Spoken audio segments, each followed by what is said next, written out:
మనకు ఉద్యోగాలు ఇచ్చింది కూడా మన ఎమ్మెల్యే గారు మనందరికీ తెలుసు. మనందరికీ మన దగ్గర మన ఉద్దేశించి మాట్లాడడానికి వచ్చారు. వారికి సాధారణంగా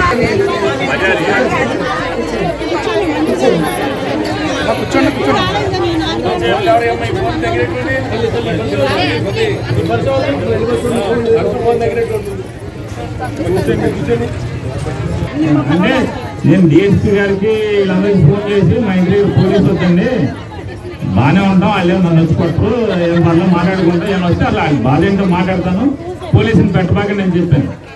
చెప్పాక ఊరికే అసలు ఎంతమంది వస్తారు ఏంటని టీకే ఏమైనా అరేంజ్ చేద్దామని ఆవిడ ఫోన్ చేస్తే మన సతీబా మన హరిబాబు మా ఇతను మాట్లాడండి మా రఘురాం మాట్లాడి అమ్మ ఎంతమంది వస్తారు ఎన్నింటికి వస్తారు అడగమంటున్నారు అని చెప్పారు. అట్లా కాదు మేము రావడం ఏమి కాదు, ఆయన ఏమైనా వస్తాడేమో కనుక్కోమన్నారు. వాళ్ళు రమ్మంటే వస్తా ఎందుకు రానన్నా, వస్తానండి దాని ఏంటని మాట్లాడదామని వచ్చాను.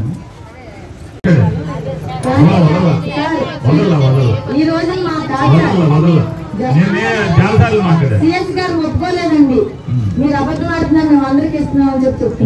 నేను నమ్మలేదు కదా, నేనే పొద్దున్నే పోలీసు చెప్పాను, మా ఇంటి పోలీసు ఉంటుందని చెప్పాను. మీకు ఫోన్ చేసి ఎన్నింటికి వస్తారమ్మా ఎంతమంది వస్తారని కూడా అడిగాను కదా. రిటైర్ అయిపోతే ఇప్పటికి 50,000 మనం అడిగామా?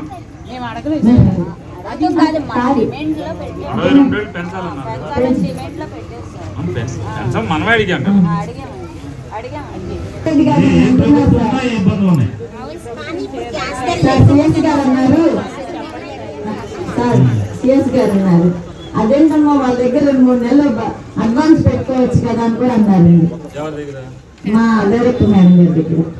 మరి వాళ్ళు ఇచ్చే తక్కువప్పుడు అంటే రాష్ట్ర ఖజానానంతా కూడా ఒక చేతి మీద నడిపే సిస్టమ్ పెట్టాక మనకి 2015లో వచ్చింది సిఎఫ్ఎంఎస్ సిస్టమ్.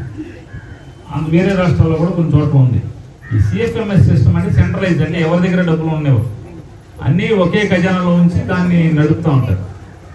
సిఎఫ్ఎంఎస్ సిస్టమ్ వచ్చిన తర్వాత మీ డైరెక్టర్ దగ్గర డబ్బులు ఉండటం అనేది జరగదు. ఆయనదే మరి ఆయన ఎందుకు అట్లా అన్నారు తెలియదు నాకైతే.